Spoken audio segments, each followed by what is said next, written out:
नमस्कार, मी मनीषा जयप्रकाश। आपण पाहत आहात लोकसंदेश न्यूज। पाहूया आजच्या सविस्तर घडामोडी। पंढरपूर तालुक्यातील भाळवणी येथील श्री शाकंभरी देवी सभामंडपात ब्रह्मचैतन्य श्री गोंदवलेकर महाराज यांच्या 111व्या पुण्यतिथीनिमित्त गुलालाच्या कार्यक्रमाचे आयोजन करण्यात आले होते। यावेळी गावातील प्रमुख मार्गावरून महाराजांच्या पादुकांची पालखीतून मिरवणूक काढण्यात आली होती।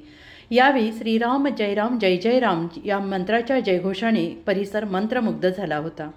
यावेळी भजनी मंडळींनी जागर केला आणि यावेळी सरपंच रणजित जाधव, राष्ट्रवादी काँग्रेस पार्टीचे पंढरपूर तालुका महिला अध्यक्षा राजश्री ताड, सलीम तांबोळी, आनंद देशपांडे, राजाभाऊ शिंदे, महादेव कोले, बाळू कलढोणे, सदाशिव वाघमारे, अक्षय म्हेत्रे, विलास कोले, नागनाथ निराळी, जीवन बोधे, धनंजय धोत्रे, राजाभाऊ ताड, सतीश साळवे, प्रशांत माळवदे, गजानन माने, बंडू वेदपाठक, सारंग शहाणे, गणेश मायनकर, संजय कोले आदी ग्रामस्थ आणि भाविक भक्तांनी मोठी गर्दी केली होती।